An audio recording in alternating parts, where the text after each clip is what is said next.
एक बात साफ हो गई है, एनडीए की सरकार तीसरी बार एनडीए सरकार बन गई है। पहला राउंड एनडीए लामबंद होता दिख रहा है, पहला राउंड खत्म हो गया है। इसे आप फ्रेंच ओपन किसी टूर्नामेंट की तरह भी देख सकते हैं। हम साथ साथ हैं का राग अलापा गया कल। एक कुनबे की, एकजुटता की तस्वीर कल संसद के सेंट्रल हॉल से सामने आई जब प्रधानमंत्री मोदी को एनडीए का नेता चुना गया और अनुमोदन और समर्थन में जो बातें कही गई, तो अभी कोई शंका, कोई शुबा फिलहाल नहीं दिख रहा है। अब से 24 घंटे बाद, 24 घंटे और 15 मिनट बाद नई सरकार का शपथ ग्रहण समारोह भी होगा। ये एनडीए 3.0 है और इस बात पर गौर कीजिएगा, बहुत जगह ये कहा जा रहा है मोदी 3.0।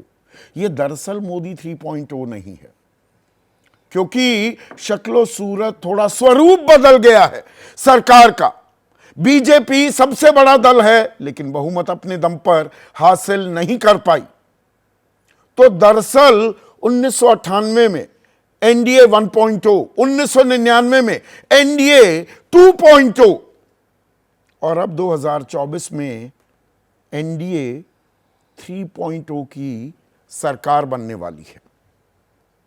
तो जो 2014 और 2019 में हमने देखा कि बहुतायत थी, बस एक रस्म अदायगी, एक विंडो ड्रेसिंग, घटकों को इक्का दुक्का मंत्री पद देने के जरिए जो की गई थी, इस बार वो तस्वीर नहीं दिखने वाली है। और इसीलिए ये राउंड 2 जो है, ये बहुत महत्वपूर्ण और बहुत अहम हो जाता है। किसकी कितनी हिस्सेदारी होने वाली है और कितनी भागीदारी होने वाली है, इसको लेकर चर्चाएं गर्म हैं। और प्रधानमंत्री मोदी कह रहे हैं कि ब्रेकिंग न्यूज का शिकार ना बने, देश ब्रेकिंग न्यूज के आधार पर नहीं चलता है। पर हम भी, आदत है हमारी, सियासी हलकों में क्या खबरें चल रही हैं, अफवाहें क्या चल रही हैं, पतंगबाजी क्या हो रही है, अब उसके आधार पर कयास तो लगाए जाएंगे और रिपोर्टर हमेशा ताल ठोकेंगे, जी पक्की खबर है, बिल्कुल right from the horses mouth जानकारी मिल रही है। अब जानकारी किस आधार पर मिल रही है और क्या क्या चीजें हैं जिन पर हमें गौर करने की जरूरत है, कल के मंत्रिमंडल विस्तार को लेकर यह भी थोड़ा समझना होगा। 2014 में जब शपथ ग्रहण हुआ, बाद में मंत्रिमंडल विस्तार होता है, तो इस बात को थोड़ा सा गौर कीजिएगा। 2014 में 46 मंत्रियों ने शपथ ली थी और 41 बीजेपी के थे।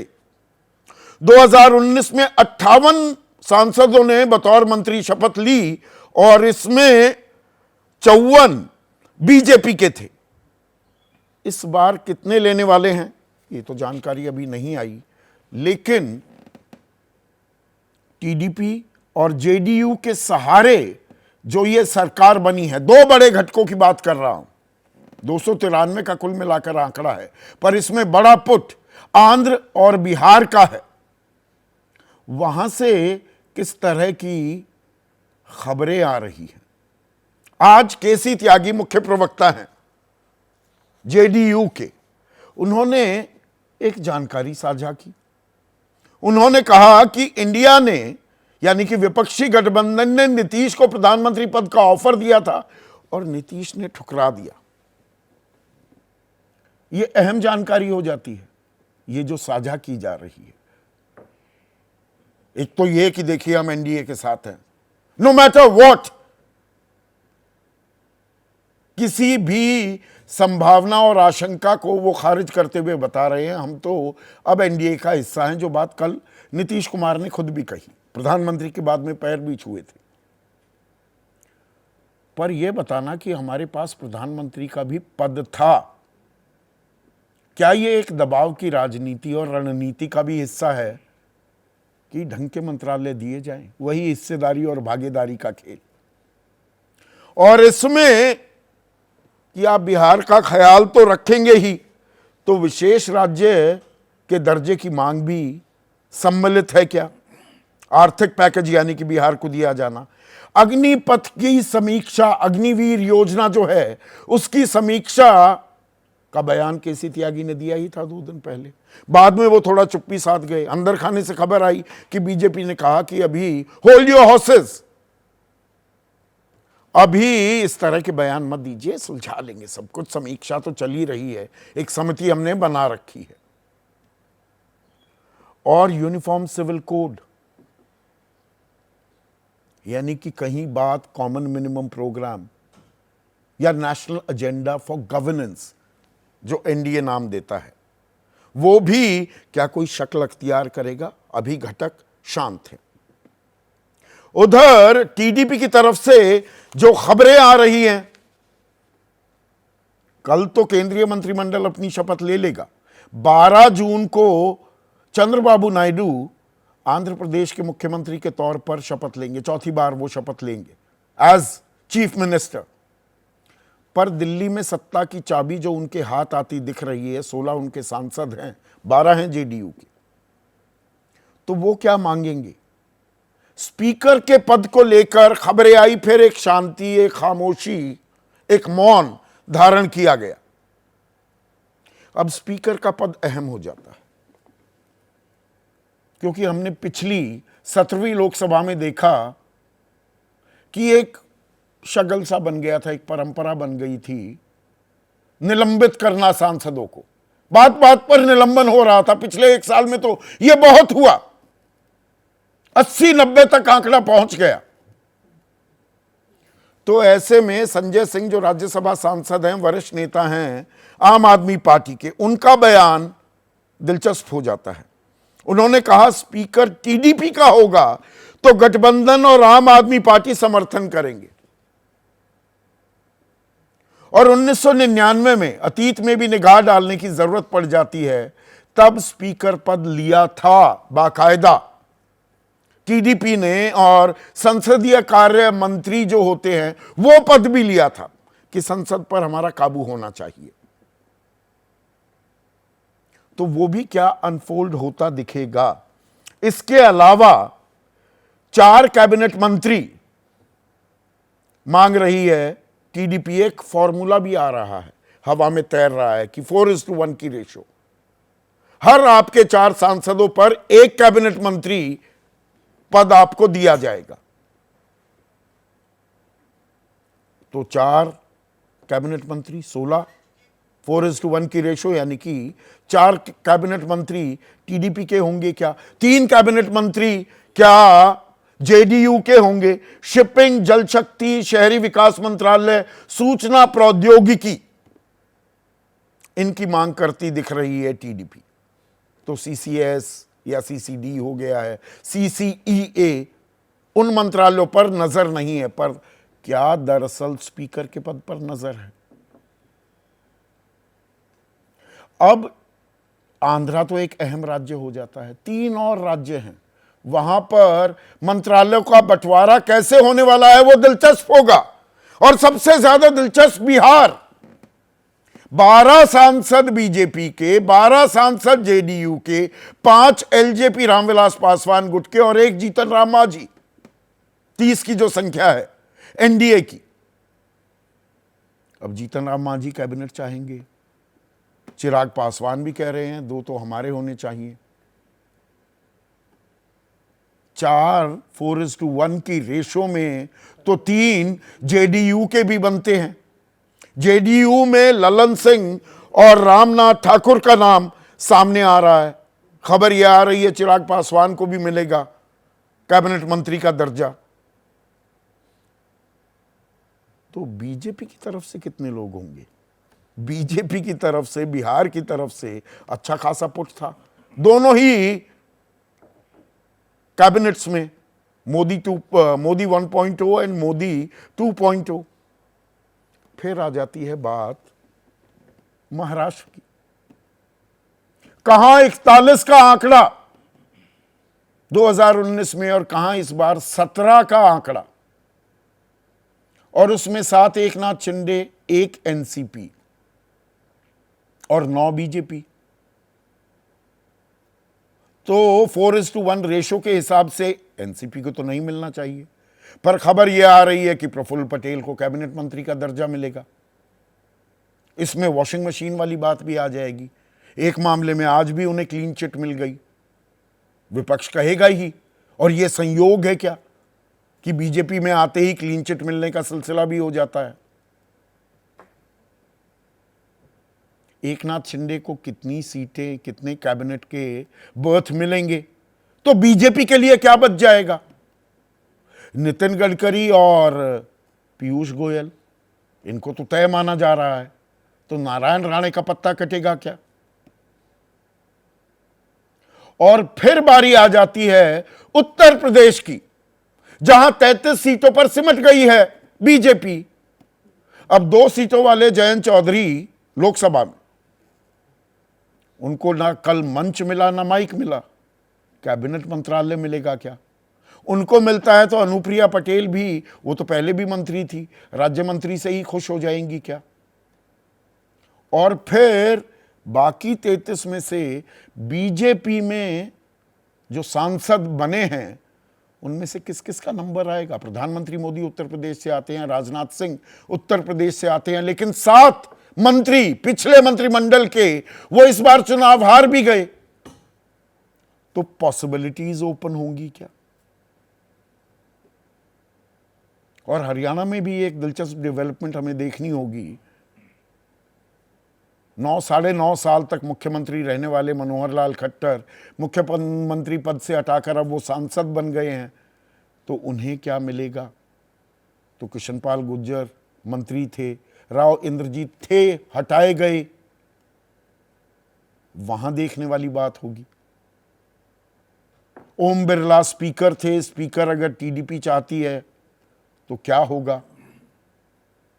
और यह तय माना जा रहा है कि भाई रक्षा हो, गृह हो, विदेश हो, वित्त हो, शिक्षा मंत्रालय हो और सूचना और प्रसारण मंत्रालय,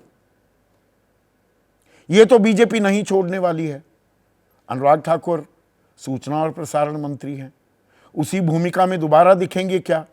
क्योंकि प्रधानमंत्री मोदी ने एक और अहम बयान दिया है कि जो ये 18वीं लोकसभा है, ये दरअसल नवीन ऊर्जा, नई ऊर्जा और युवा ऊर्जा का प्रतीक है। तो कैबिनेट भी नवीन और युवा होगी क्या। तो ये सारे पुराने चेहरे क्या रिपीट नहीं होंगे। वो राजनाथ सिंह हो, वो अमित शाह हो, नितिन गडकरी, एस जयशंकर, निर्मला सीतारमन, वित्त मंत्रालय में बदलाव होगा क्या। ये देश ही नहीं, कॉरपोरेट इंडिया ही नहीं, वर्ल्ड इकोनॉमी के तमाम लीडर्स बहुत पैनी नजर गड़ाए हुए देख रहे हैं। तो निरंतरता होगी, बदलाव के साथ निरंतरता होगी, या निरंतरता पर ही अभी बेट करना होगा कि स्थायित्व और मजबूती इस गठबंधन में, एनडीए 3.0 में कितनी बनी रहती है। ऐसे में आज का सीधा सवाल, गठबंधन की सरकार कितने नए चेहरे इस बार, और बीजेपी की कितनी हिस्सेदारी और घटकों की क्या भागीदारी, सर्वसम्मति से चलाने की बात है सरकार को। और मेरे साथ देश के वरिष्ठ पत्रकार इस पैनल में मौजूद हैं, राकेश शुक्ला, इनसे खास और मैं थोड़ा सा वर्गीकरण भी करूंगा आज। मध्य प्रदेश 8.25 लाख वोटों से जीते हैं शिवराज सिंह चौहान, मुख्यमंत्री नहीं है, लंबे समय तक रहे, 29 की 29 सीटें जीती हैं बीजेपी ने, विधानसभा तो जीता ही। उनकी भूमिका क्या होगी। अध्यक्ष भी नया बनना है बीजेपी का, राकेश शुक्ला से बात करेंगे। संदीप सोनवलकर हैं, अब मुंबई शिफ्ट कर गए हैं, महाराष्ट्र की राजनीति पे पैनी नजर रखते हैं। 2 घंटे से दफ्तर में बैठे हुए थे, फोन पर बात ही नहीं छूट कर दे रही। अभी मैं आपसे बातचीत कर रहा था तब भी फोन पर लगे हुए थे। प्रकाश कुमार सालों से एड़ियां घिसा रहे हैं, बिहार में नब्ज टटोलते रहते हैं, तो वहां की कहानी क्या है। विनोद अग्निहोत्री से हम उत्तर प्रदेश की भी बात करने वाले हैं। और पैनल में सबसे तजुर्बेकार प्रभु चावला इस चर्चा में जुड़ चुके हैं, और प्रभु तो 50 साल से ऊपर हो गए। और इन्होंने एक बात मुझसे साझा की थी कि जो राष्ट्रपति भवन में कुर्सियां लगाने की जिनकी जिम्मेदारी होती है, जो केटरर्स, जो वेंडर्स होते हैं, उनसे प्रभु अपनी साठगांठ कर लिया करते थे कि भाई कितनी कुर्सी लगाओगे कल, और बता देते थे कि इतने मंत्री शपथ लेने वाले हैं। अब 10 साल से तो प्रभु टोटा पड़ा हुआ था खबरों का, खबर ही नहीं निकलती थी। इस बार पर मोदी 3.0 नहीं है, एनडीए 3.0। किस तरह का कैबिनेट होगा, उसकी रूपरेखा के पीछे फॉर्मूला क्या है, कुछ खबर निकल पाई? देखो, खबरें पहले भी मिलती थी, अभी भी मिलती हैं, पर दिखाने और छापने वाला होना चाहिए। हाँ। मैं अपने मीडिया के भाइयों से यही प्रार्थना करूंगा कि आपके पत्रकारों से पूछिए कभी बैठ करके कितनी खबरें हैं। हाँ। अभी भी राष्ट्रपति भवन के अंदर आपको सूचना देने वाले मिल जाएंगे, परंतु जो कुर्सी लगाने वाला होता है उसको खबर आप बताएंगे 6:15 बजे सवेरेंगे ना, तो 5:30 बजे बताएंगे तो पता नहीं लगेगा आपको। हाँ। तो इसलिए कुर्सी लगाने वालों को भी आजकल 5:30 बजे ही बताया जाता है कितनी कुर्सी लगाइए, तब तक फोन उनके लिख दी जाती हैं। हाँ। सवाल है आपका कैबिनेट, क्योंकि आपने सब स्टेट्स गिन लिए, सब नाम गिन दिए। मैं आपको छोटा सा एग्जाम्पल दूंगा कि फार्मूला क्या है जी। 15% से ज़्यादा कैबिनेट मंत्री नहीं होते, तो मतलब टोटल मंत्रालय का जो है काउंसिल ऑफ मिनिस्टर 79 से ज़्यादा नहीं हो सकती। तो हमारे पास लिमिट है 79 की, कॉन्स्टिट्यूशन के हिसाब से, प्रैक्टिस के हिसाब से। मैक्सिमम नरसिम्हा राव ने 79 किए थे, उसके बाद वाजपेयी जी ने भी किए थे, मोदी जी ने भी किए थे, जबकि मेजोरिटी है। तो 78, 79 के इर्द गिर्द आप रहने वाले हैं, तो उसके अंदर आप बांटिए प्रोपोर्शनली। अभी मान करके चलूँ कि अपोजिशन जो इंडिया एलाइज हैं उनके पास 294 में से 64 सीटें हैं, बाकी 240 जो हैं वो बीजेपी के पास, बल्कि 54 हुई, तो इसी हिसाब से फॉर्मूला हो जाएगा। परंतु 54 हुई। हाँ, 54 हुई, 240 और 54 254 हुई। आप 54 मान लीजिए। हाँ हाँ हाँ, उसी प्रोपोर्शन में। पर राज्यसभा भी इसके अंदर शामिल होती है। राज्यसभा के अंदर बीजेपी के पास लगभग 95 के करीब एमपीज हैं, और एनडीए के पास मतलब बहुत कम है ही नहीं एनडीए के। अब हाँ, चुन करके आएंगे, दूसरी बात है। हाँ। अब उनके बाद नीतीश कुमार के पास है, तो अब बीजेपी के लगभग 340 हो गए, और अपोजिशन के 54 के ऊपर 15 अभी और हैं, तो मान लीजिए 70 हो गए। तो 70 के प्रोपोर्शनेट से और 340 के प्रोपोर्शनेट से बंटवारा होगा ना। ये तो मतलब 10-11 मंत्री से ज्यादा घटकों के खाते में नहीं आएंगे, सीधा गणित हो जाता है। मैं आ रहा हूं उसी के ऊपर है। मैं आपको बता रहा हूं, मेरे हिसाब से 79 का अगर बंटवारा होगा, जो मैंने कैलकुलेट किया है, और पीछा एवरेज निकाल दें वाजपेयी जी की 3 सरकार और मनमोहन सिंह की 2 साल की सरकार, तो इनके मंत्रिमंडल अगर 32 का मैक्सिमम हुआ था वाजपेयी के ज़माने के अंदर, जिसके अंदर मंत्रिमंडल कैबिनेट रैंक के 32 थे, एमओएस बहुत कम थे, 79 थे, उसमें से आप बांट लीजिए। तो उस हिसाब से मेरे को लगता है 7 से ज़्यादा कैबिनेट मंत्री एलाइज के नहीं होंगे, मैक्सिमम 8 हो सकते हैं। तो ये मैं बता रहा हूँ। और बीजेपी के 24 से 25 होंगे अगर 32 तक जाते हैं प्रधानमंत्री जी। बहुत बड़ी एक कैबिनेट रूम एक्सपेंड किया गया था 1998-99 के अंदर। कैबिनेट रूम 24 का था, इंदिरा जी के ज़माने में 20 का था। कैबिनेट रूम बड़ा किया गया था, उसके अंदर कुर्सियाँ लगाई गई थी, बड़े चिपक के लोग बैठने लग गए थे, पहले खुले खुले होकर के बैठते थे। तब कैबिनेट रूम 32 से ज़्यादा कोई अकोमोडेट कर ही नहीं सकता। तो 32 ही कैबिनेट अगर अनलेस तो पंचवटी के अंदर जो है बड़ी हॉल है, उसके अंदर करेंगे तो वहाँ 50 भी बैठ सकते हैं, परंतु काउंसिल ऑफ मिनिस्टर 79 से ज़्यादा नहीं हो सकती। तो मेरे हिसाब से एलाइज के 7 या 8 कैबिनेट मंत्री होंगे, और मिनिस्टर ऑफ स्टेट 10 से 12 होंगे। बाकी बीजेपी के आप 79 में से निकाल दीजिए, टोटल यही होने वाला है। अब स्टेट वाइज जाइए, बीजेपी के 62 एमपी थे, उत्तर प्रदेश थे, कैबिनेट में कितने थे? 3। मध्य प्रदेश से 27 से कैबिनेट मिनिस्ट्री कितने थे? 1, माधवराव सिंधिया। तो आप ये स्टेट वाइज अगर calculation Jyotiraditya Scindia, regional imbalances तो बहुत रहे हैं, क्योंकि प्रधानमंत्री एक ही आदमी है मध्य प्रदेश से। आप कह रहे हैं कि 29 हैं। अब उड़ीसा के अंदर 20 चुन करके आए हैं इस बार, वहां से अभी धर्मेंद्र प्रधान, वो भी राज्यसभा से है। ये जो स्टेटलेस मिनिस्टर हैं, जिसको कहता हूं मैं स्टेटलेस मिनिस्टर, जिसमें वैष्णव हैं, धर्मेंद्र प्रधान नहीं है, वैष्णव तो है, लोकसभा हरदीप में पुरी आ गए, है, हाँ। और अपने निर्मला सीतारमण हैं, पीयूष गोयल हैं। लोकसभा में तय किया है ना, अभी ना, वैष्णव तो राज्यसभा में है अभी भी। हाँ, पीयूष गोयल हैं, वो भी राज्यसभा में, इसलिए स्टेटली नहीं कहा उनको, स्टेटलेस नहीं कह रहा मैं। अपने जयशंकर जी हैं, इनको ले रखा था पहले। तो अभी सवाल ये उठता है कि फॉर्मूला तय है कि इनकी सीटें 8 से ज़्यादा कैबिनेट नहीं होंगी, और 8 में कौन से होंगे? तेलुगु देशम के सबसे ज़्यादा होंगे, 2 से ज़्यादा कैबिनेट पहले भी नहीं रहे, एक स्पीकर रहा था उनका। पर 4:1 का फॉर्मूला हुआ, तो 4 मंत्री तक हो सकते हैं। मतलब आप कह रहे हैं तेलुगु देशम के 2 कैबिनेट मंत्री और 2 राज्य मंत्री, 4 हो सकते हैं, पर उसके बाद कैबिनेट जो है 25 से कम बीजेपी के पास हो जाएंगे ना। 8, मैं कह रहा हूँ 8 से ज़्यादा कैबिनेट मंत्री एलाइज के नहीं होंगे, ये मेरा सोचना है। और स्पीकर किसका होगा? स्पीकर पर विपक्ष की भी निगाहें हैं। उन्होंने भी थोड़ी शरारत की है कि हम समर्थन कर देंगे टीडीपी का अगर स्पीकर हुआ तो। ये थोड़ी शरारत भी है, दबाव भी है। देखो आप, वो तो नहीं, शरारत आपने भी किया, शरारत आपने, इसने त्यागी जी ने भी कर लिया। त्यागी जी बोलते रहते हैं, उनको पता नहीं कभी नीतीश से पूछ के बोलते हैं क्या नहीं बोलते हैं। इसमें ये लग रहा है कि नीतीश का भाव बढ़ाने के लिए, कद बढ़ाने के लिए, कि मेरे को प्रधानमंत्री की बात दी थी। इसके पीछे ये भी हो सकता है कि नीतीश कुमार को प्रधानमंत्री का कैंडिडेट अभी से डिक्लेयर कर दो, ताकि उनकी बार्गेनिंग पावर बढ़ जाए। देखो मैंने प्रधानमंत्री छोड़ दिया, आप मेरे को मंत्री नहीं दे रहे। ये पॉलिटिकल सेटअप होता है, गेम होता है। स्पीकर पर किए जा रही हैं, स्पीकर पर थोड़ी खींचतान होगी क्या? मेरी बात पूरी करने दो। मैं कह रहा हूँ, हाँ, होगी, बिल्कुल होगी। टीडीपी इसके ऊपर मानेगी, क्योंकि एक्सपीरियंस बहुत बैड है, जिस तरह के हुए हैं डिस्क्वालीफाई किएंगे।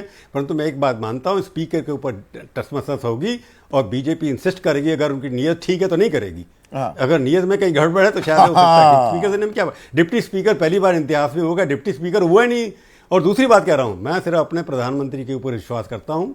उन्होंने कहा है कि मेरे बिना मोदी जब तक नहीं कहेगा कोई मंत्री नहीं बनेगा। आप जिसका मर्जी नाम चला दीजिए, किसी और से चला दीजिए, 5:30 बजे से पहले लिस्ट अगर ऑफिशियल डिक्लेयर करेंगे तभी होंगे। इस मामले में मोदी जी के ऊपर मेरा विश्वास है। जब तक वो अपना पत्ता मुंह नहीं खोलेंगे, किसी को कुछ पता नहीं लगेगा। व्हाट्सअप मेरे पास भी आ रहे हैं, मेरा नाम पक्का हो गया, मेरा उसका नाम पता हो गया, ये सब इसके अंदर मैं पढ़ता नहीं हूँ बिल्कुल भी। एकदम प्रधानमंत्री फैसला करेंगे, केवल प्रधानमंत्री फैसला करेंगे। ठीक है, फोन जब बजने शुरू होंगे, और इस बार थोड़ा स्वरूप इस सेंस में बदला है। मैंने वो जो कहा ना कि खबरों का टोटा अब उतना नहीं रहेगा। आपने कहा खबरें तो आती थी, पर अब थोड़ी और आने लग जाएंगी। पर बिहार क्या कह रहा है, नीतीश के मन में क्या है, वो तो आप कहते हैं उन्हीं को पता है। पर केसी त्यागी कह रहे हैं अरे भाई मुख्य प्रधानमंत्री बनाने के लिए तैयार बैठा था इंडिया गठबंधन। ये दबाव की राजनीति हो रही है। और 2019 दूध का जला छाछ भी फूंक फूंक कर पीता है कि एक पर ही समटाने की कोशिश थी, और वो बोले फिर मंत्रिमंडल में हम बैठते ही नहीं। उस बात को भी हम नजरअंदाज नहीं कर सकते। प्रकाश, देखिए संदीप, ये स्पष्ट है कि नीतीश कुमार बिल्कुल चुप है। आप देख लें, या तो मंच पर बोल रहे हैं या फिर नहीं बोल रहे हैं। मीडिया में तो बिल्कुल ही नहीं बात कर रहे हैं। हाँ। जो कुछ खबरें छन के आती हैं वो दरअसल उनके जो उनका जो कुनबा है, उनके जो आसपास के लोग हैं, या फिर उनसे जो मिलते जुलते लोग हैं, उनसे यदा कदा खबरें आ जाती हैं। प्रधानमंत्री पद के बारे में जो उन्होंने कहा, आपको याद होगी वो तस्वीर जो हमने दिखाया था कि किस तरह से तेजस्वी और नीतीश कुमार दोनों एक साथ एक फ्लाइट में, इंडिया और एनडीए दोनों एक साथ नजर आए थे। और बीच में प्रकाश थे वो तस्वीर खींचते हुए। बिल्कुल, तो उस तस्वीर से भी बहुत कुछ सामने आई थी बात। ये बात तो तय है कि नीतीश कुमार के दोनों हाथ में लड्डू है, वो जिधर जाना चाहे। पर आपको पता है कि राजनीति में टाइमिंग बहुत मायने रखता है, और नीतीश कुमार को शायद इस वक्त का इंतजार था कि वो बैलेंसिंग फैक्टर बन सके।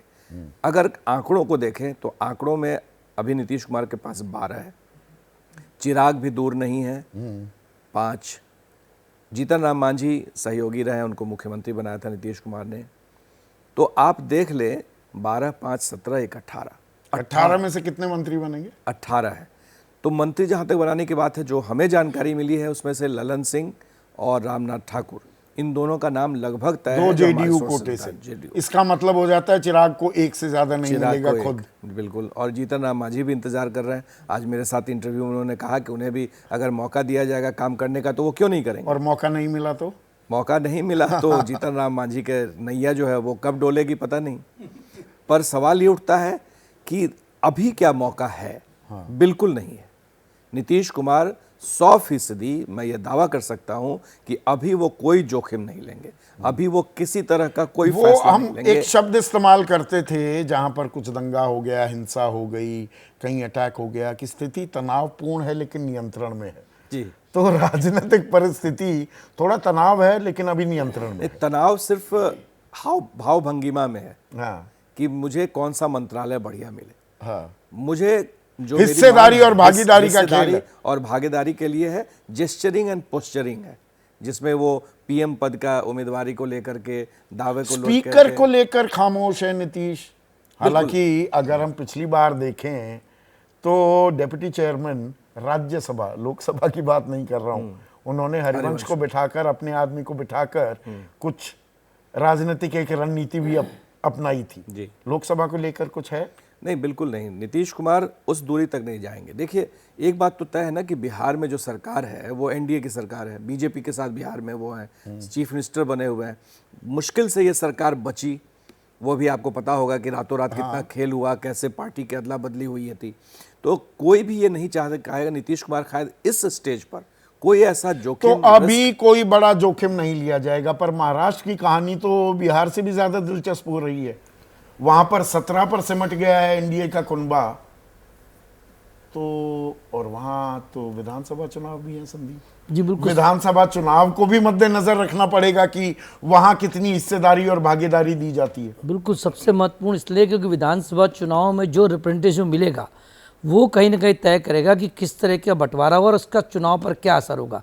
हालांकि एनसीपी में कोई चेहरा नहीं है, उनका एक आया है, वो बार्गेनिंग की स्थिति में नहीं है। प्रफुल्ल पटेल का नाम लगभग एनसीपी से तय माना जा रहा है क्योंकि उन्होंने ही तो एक सांसद लोकसभा में पर एक कैबिनेट मंत्रालय दे दिया जाएगा। जी, क्योंकि प्रफुल्ल पटेल तो राज्य मंत्री तो नहीं होंगे। क्योंकि प्रफुल्ल पटेल ने ही ये जो तोड़ा फोड़ी हुई उसमें बड़ी भूमिका निभाई थी, किसको कहाँ से क्या ले जाना। तो प्रफुल्ल वॉशिंग पटेल मशीन के आरोप भी फिर से जी मुंह बाने लगेंगे। बिल्कुल उठेंगे, लेकिन प्रफुल्ल पटेल वो खुद भी कहते हैं कि मेरा कनेक्शन गुजरात कनेक्शन भी है, तो मैं वो भी इस्तेमाल करूंगा।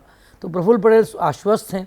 रहा सवाल एकनाथ शिंदे का, तो उनके यहाँ भी अब एक ही नाम आ रहा है, प्रताप राव जाधव का, क्योंकि दूसरा जो नाम था श्रीरंग बारने का, उनको चीफ विप बना दिया गया और श्रीकांत शिंदे जो उनके बेटे हैं उनको संसदीय दल का नेता बना दिया गया। तो एक तरीके से बंटवारा शुरू हो गया।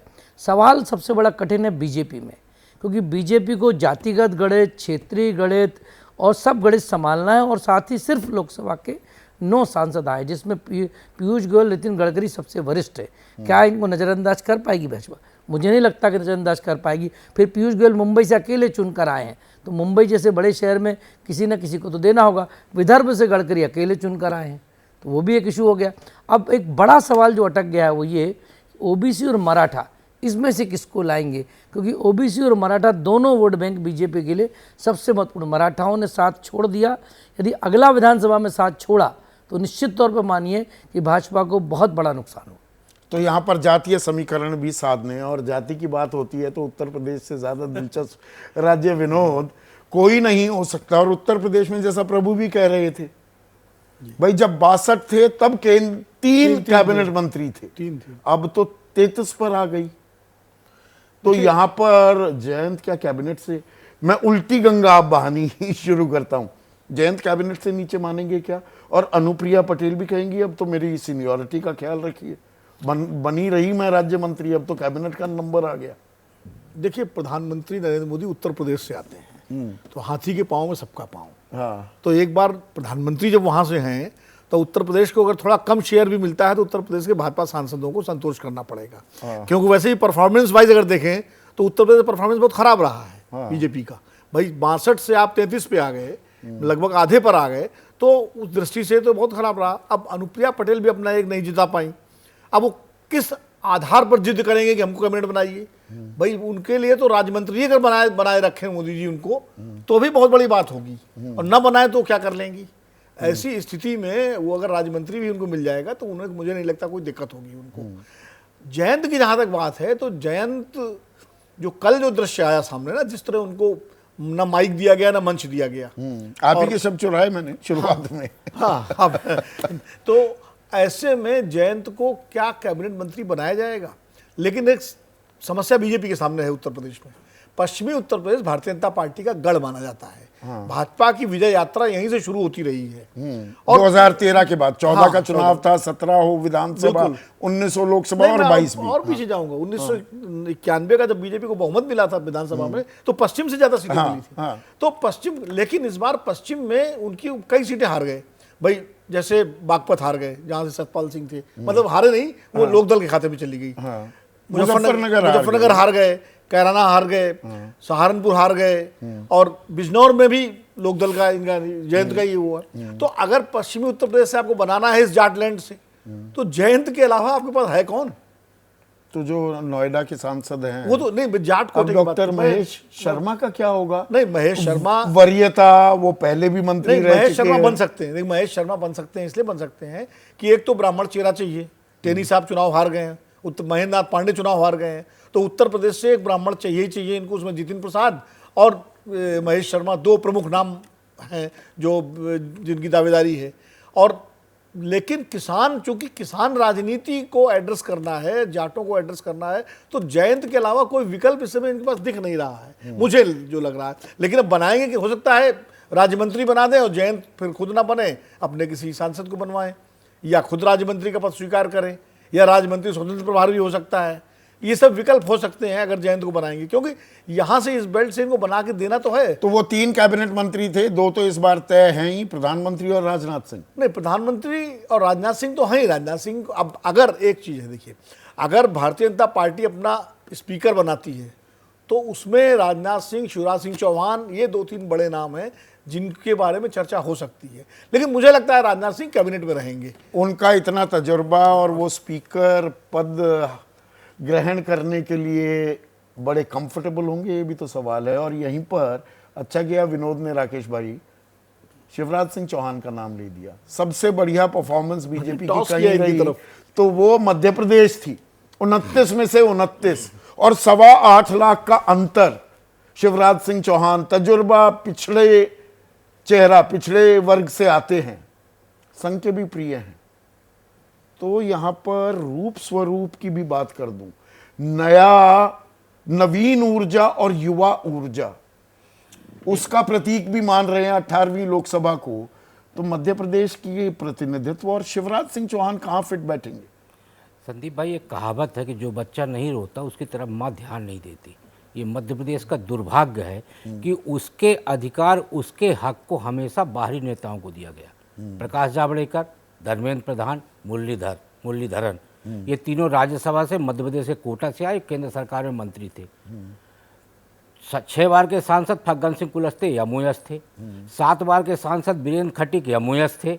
1 लोकसभा स्पीकर का पद दिया गया सुमित्रा ताई को। प्रहलाद पटेल 5 बार के सांसद यमुयस थे।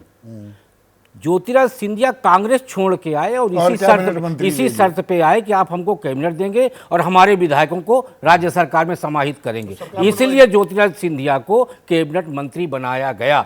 इसलिए मध्य प्रदेश का जो सबसे बड़ा दुर्भाग्य वो ये है कि 90 के दशक से लेके अभी तक मध्य प्रदेश सभी राज्यों में सबसे ज्यादा भारतीय जनता पार्टी को सीट जिताकर देने वाला राज्य। भूल सुधार होगा क्या इस बार? नहीं, अब भूल सुधार करेंगे नहीं, तो मुझे उसके, लगता है उसके केंद्र बिंदु में शिवराज सिंह चौहान रहने वाले हैं। यदि वरिष्ठता, शिवराज सिंह चौहान को वरिष्ठता, सांसद 4 बार रहे हैं, 5 बार मुख्यमंत्री इतने साल तक रहे, तो या उनको जेपी नड्डा की कुर्सी पर बिठाया जाएगा, वो पद भी खाली होने अब वाला है। वरिष्ठता में आप देखिए तो सबसे वरिष्ठ 8वीं बार जीते हैं वीरेंद्र कुमार खटीक। वो संघ पृष्ठभूमि के नहीं है, वो खांटी संघी हैं। वीरेंद्र कुमार खटीक, पिछली बार आप उनको एमओएस बनाया गया। दूसरे वरिष्ठता क्रम में फग्गन सिंह कुलस्ते हैं, 7वीं बार जीते हैं। 6वीं बार आपके जीतने वालों में शिवराज सिंह चौहान है और 5-6 सांसद ऐसे जो 5 बार से लगातार जीत रहे हैं। वरिष्ठता का क्रम अब कोई मायने नहीं रखता। यदि वरिष्ठता का क्रम होता तो 14 से 24 के बीच में भी तो वरिष्ठता देखी जाती। फिर जातिगत समीकरण और वरिष्ठता, मुझे लगता है मध्य प्रदेश में ये दोनों चीज़ें बेमानी है। इसलिए अब अध्यक्ष की जो आप बात कर रहे हैं तो मुझे लगता है कि अध्यक्ष के रूप में शिवराज सिंह चौहान की बजाय यदि इनका जोर चला सेंटर वालों का तो मनोहर लाल खट्टर को बनाया जाएगा अध्यक्ष। हाँ, मध्य प्रदेश के कोटे में एक बार संभावना ये है कि जैसे सुमित्रा ताई को स्पीकर बनाया गया था तो यदि वरिष्ठता का ध्यान रखा गया और समीकरण का ध्यान रखा गया तो हो सकता है वीरेंद्र खट्टिक और शिवराज सिंह चौहान में से किसी एक को लोकसभा स्पीकर बनाने का तो प्रयास ऐसे में अब एक और अहम सवाल, जो आखिरी सवाल है, अब मैं वाइंड अप करूंगा। प्रभु, ये एनडीए 3.0 है, ये मोदी 3.0 नहीं है।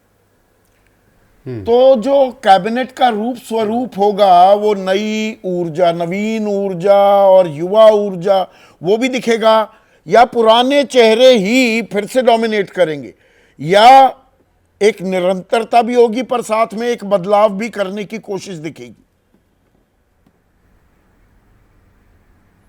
देखो, इस कैबिनेट के अंदर जब 25% कलर बदल जाएगा, इसका जो भगवा था 100%, उसके अंदर 25% दूसरे कलर आ जाएंगे, तो उसके अंदर 75 के अंदर सबको अकोमोडेट करना होगा। मैं इस बात थोड़ा मेरे को डाउट है कि मैं आजकल कोई स्पेकुलेशन नहीं करता। शिवराज चौहान जी को स्पीकर बनेंगे, मैं इसके बारे में कुछ इसको 1% भी मानने के लिए तैयार नहीं। हो सकता है मोदी जी कुछ भी कर सकते हैं। हाँ। इसलिए मैं उसको क्वेश्चन नहीं करता। तो इसलिए उसको बात की छोड़िए। ये जो है कि जितने भी कैबिनेट मंत्री बने हैं अभी तक, जो कैबिनेट का लगभग कभी से देख लीजिए आप, जवाहरलाल नेहरू के ज़माने से रीजनल रिप्रेजेंटेशन के ऊपर कभी ध्यान नहीं दिया गया है। अपने मोदी जी का ये कि बाहर से लोग ज़्यादा टेक्नोक्रेट ले गए थे। IAS ऑफिसर वैष्णव साहब हैं, कभी पॉलिटिक्स में रहे नहीं, पहली बार राज्यसभा में बना के लाए किसी और जगह से, उनको सबसे बड़े मंत्रालय दे दिए। हरदीप पुरी को रिटायर होते उसके बाद सबसे इंपॉर्टेंट मंत्रालय दे दिए। ये जब जो एक्सपेरिमेंट मोदी जी ने किया था, इसके ऊपर थोड़ा विराम लग सकता है कि प्रोफेशनल कम होंगे, पॉलिटिकल इनपुट कैबिनेट के अंदर बीजेपी की तरफ से ज़्यादा होगा। आखिरी सवाल प्रभु, से बैठना पड़ेगा साथ में। आखिरी सवाल, ये जो ट्राइड एंड टेस्टेड चेहरे हैं, अमित शाह, राजनाथ सिंह, नितिन गडकरी, अश्वनी वैष्णव का आपने जिक्र किया, पीयूष गोयल, एस जयशंकर, मनसुख मांडविया और अनुराग ठाकुर, इसमें मैं सारे अहम मंत्रालय जो बीजेपी लगता है किसी कीमत पर नहीं छोड़ेगी, उनके मंत्रियों के नाम ले रहा हूं। तो इसमें कुछ बदलाव होगा या यही चीज आगे बढ़ेगी? नहीं, मेरे को लगता है राजनाथ सिंह नहीं, इनके मंत्रालयों में फेरबदल हो सकता है, क्योंकि वैष्णव सबसे ज़्यादा इंपॉर्टेंट है, उसमें रेलवे का मंत्रालय जा सकता है। और अनुराग ठाकुर के पास IND मिनिस्टर रहेगा नहीं रहेगा, मेरे को इसके बारे में डाउट है। बाकी लोग ये मंत्रालय में ज़रूर होंगे, ऐसी संभावना दिखाई देती है। इनमें से कोई ड्रॉप नहीं होगा जिनके नाम नहीं है आपने, क्योंकि बड़े इंपॉर्टेंट लोग हैं और जीत के रुके भी आए उसके अंदर। तो ये जो टॉप के 8 या 10 नाम लिए हैं उसके अंदर आपके, क्योंकि 20 मंत्री तो हार गए वैसे ही, 1/4 कैबिनेट हार गई वैसे ही पहले से। तो उसमें उनके पास कैपेसिटी, मैनिपुलेशन कैपेसिटी बहुत है, जिसमें मैन्यूवरेबिलिटी जिससे कहते हैं, जिसके अंदर नए चेहरे भी आ सकते हैं। नए चेहरे क्या, पुराने भी तो धाक लगाए बैठे होंगे। मेरे प्रोड्यूसर अनुज गिमरी कह रहे हैं कि अब JP नड्डा अगर अध्यक्ष नहीं रहेंगे, राज्यसभा सांसद तो हैं ही उनको, और वो कैबिनेट मंत्री रह चुके हैं, तो वो कैबिनेट में वापस उनकी एंट्री होगी या नहीं? तो देखिए, अभी खेल, संभावनाएं बहुत हैं। कल पर्दा कितना उठता है 7:15 बजे, जब शपथ ग्रहण समारोह शुरू होगा, उस पर निगाह रहेगी।